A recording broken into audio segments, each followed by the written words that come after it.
بسم الله الرحمن الرحيم আসসালামু আলাইকুম ওয়া রাহমাতুল্লাহি ওয়া বারাকাতুহু। সম্মানিত বন্ধুগণ, আপনারা সবাই কেমন আছেন? আশা করি সবাই ভালো আছেন। মহান আল্লাহ তাআলার ইচ্ছায় আমিও ভালো আছি, আপনাদের দোয়ায়, মহান আল্লাহ তাআলার ইচ্ছায়।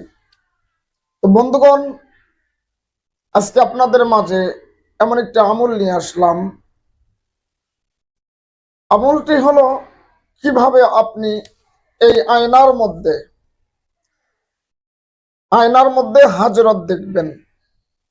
আপনার কাছে কোনো জিনের রোগী অথবা জাদু রোগী অথবা কারো কিছু হারায় গেছে, চুরির মাল শনাক্ত করতে পারবেন।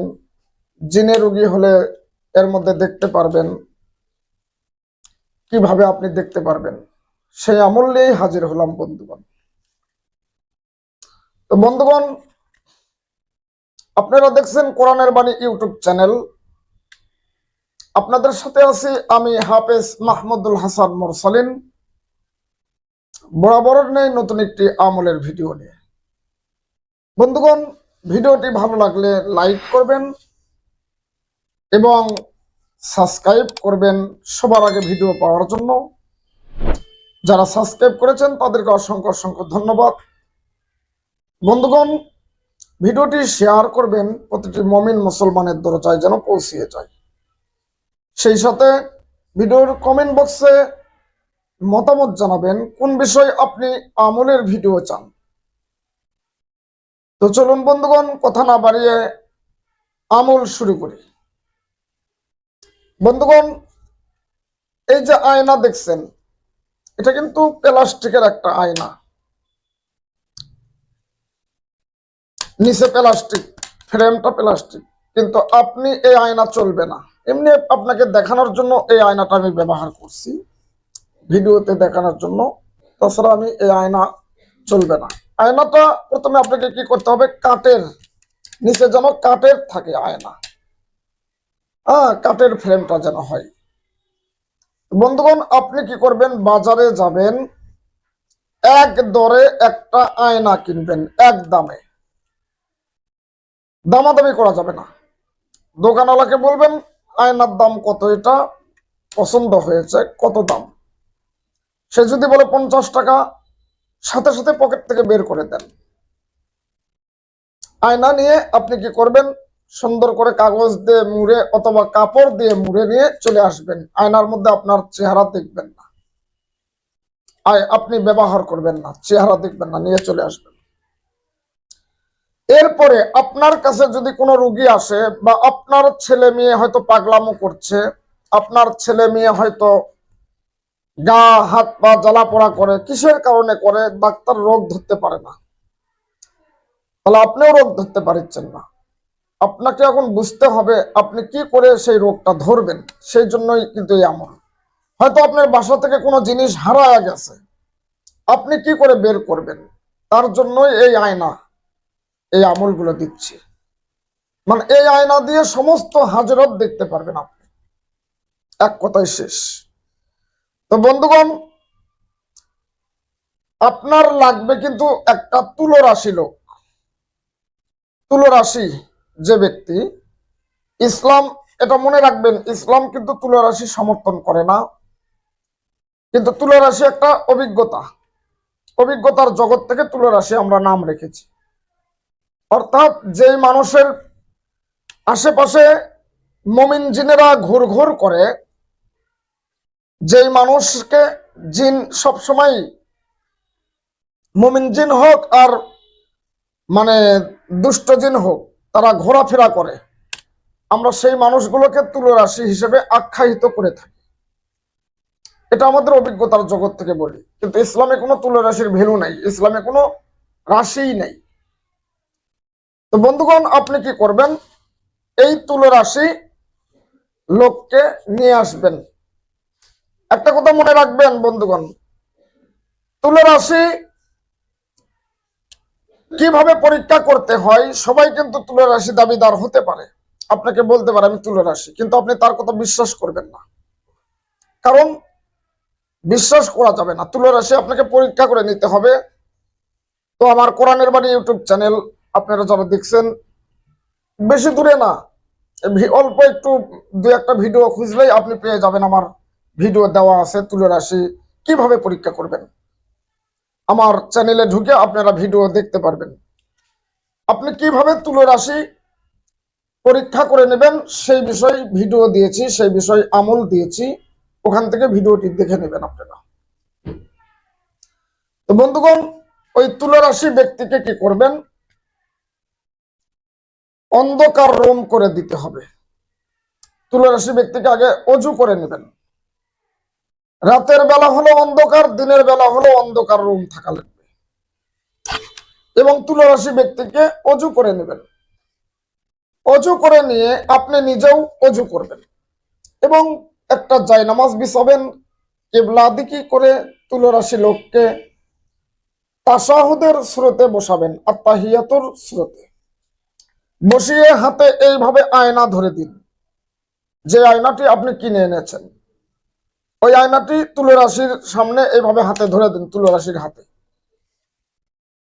তুলা রাশি আয়নার দিকে এক ধ্যানে তাকে থাকবে। আপনি বলবেন এক ধ্যানে তাকে থাকবেন, কোনো দিকে ধ্যান দিবেন না। আয়নার মধ্যে কিছু দেখা গেলে আমাকে একটু বলবেন। এখন আমলের বিষয় আসে। আপনি কি করবেন?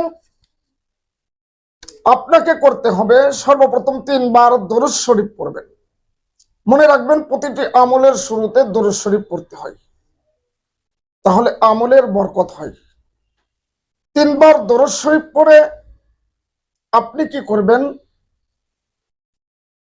3 বার আয়াতুল কুরসি পড়ে 3টি দম দিয়ে দিবেন। 3 বার আয়াতুল কুরসি, একবার আয়াতুল কুরসি পড়ে একটা দম, আবার আয়াতুল কুরসি পড়ে আরেকবার দম, আরেকবার আয়াতুল কুরসি পড়ে আরেকবার দম। আয়াতুল কুরসি আমরা সকলেই কম বেশি জানি। যারা না জানেন, সূরা বাকারার 255 নম্বর আয়াত, ওখান থেকে দেখে নেবেন, ইনশাআল্লাহ মুখস্থ করবেন। তো 3 বার আয়াতুল কুরসি পড়ে 3টি দম দিলেন। এরপরে কি করবেন? ইমানি কালিমা, যেটা কালিমায়ে তৈয়বা বলা হয়, লা ইলাহা ইল্লাল্লাহু মুহাম্মাদুর রাসূলুল্লাহ, এটি 3 বার পরে 3টি দম। একবার পরে একটি দম, 2 বার পরে 2টি দম, 3 বার পরে 3টি দম আয়নার মধ্যে দিবেন। তুলা রাশির গায়ে, তুলা রাশির গায়ে না দিলেও চলবে, আয়নার মধ্যে দিতে হবে। যদি মনে করেন তুলা রাশির চেহারাতেও দেবো, আয়নাতেও দেবো, তাও দিতে পারেন, সমস্যা নেই। তুলা রাশির চেহারাও দিতে পারেন, আয়নাতেও দিতে পারেন, তবে আয়নাতে দেওয়া লাগবেই, কিন্তু আয়নাতে দিবেন। আয়নাতে দেওয়ার পরে আপনি কি করবেন? আল্লাহুস সামাদ, আল্লাহুস সামাদ, এটা আপনি 41 বার পড়বেন বন্ধুগণ, সুন্দর করে কিন্তু 41 বার পরে আপনি 3টে দম দিয়ে দেবেন আয়নার উপরে। তো বন্ধুগণ, আয়নার উপরে যখন আপনি 3টে দম দিয়ে দিবেন, আপনি আল্লাহর ফজলে করমে তুলা রাশি ব্যক্তিকে বলবেন, কিছু দেখতে পাচ্ছেন আপনি?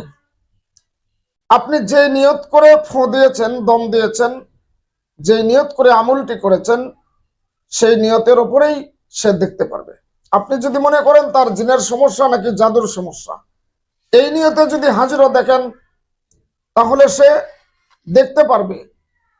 জিনের সমস্যা হলে ভয়ঙ্কর মানুষের আকৃতি বা বিভিন্ন মানুষের আকৃতি দেখতে পারে আয়নার মধ্যে, তখন আপনাকে বলবে, আপনি ধরে নেবেন এটা জিনের সমস্যা।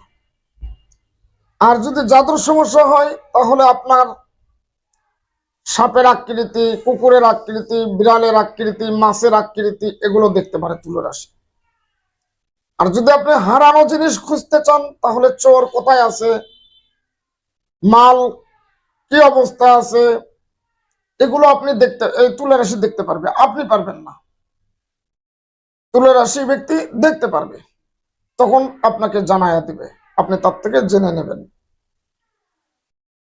তো বন্ধুগণ, পাওয়ারফুল আমল, খুবই কোরআনিক আমল এগুলো, এই আমলগুলো করুন, আপনি উপকৃত লাভ করতে পারবেন। আশা করি বুঝতে পেরেছেন। ইসলামটা হলো বিশ্বাস, বিশ্বাসের সাথে করতে হয়। আমরা যারা কাজ করি আল্লাহর রহমতে আমরা ফল পেয়েই কাজ করি, ফল পেয়েই আমলগুলো আপনাদেরকে দেই। ফল না পাওয়ার পরে আমল দেওয়া হয় না, এই জন্য আমরা ফল পাই, আমরা আমল দিই। যারা আমার সাথে যোগাযোগ করতে চান তারা কমেন্ট বক্সে যোগাযোগ করতে পারেন। আমার ঠিকানা বগুড়া জেলা নারুলি, আমার চেম্বার আছে। আপনারা যদি আসতে পারেন, যোগাযোগ করতে চান, ইনশাল্লাহ করতে পারবেন, সমস্যা নেই। আল্লাহ তাআলা আমাদের সবাইকে কবুল করুক।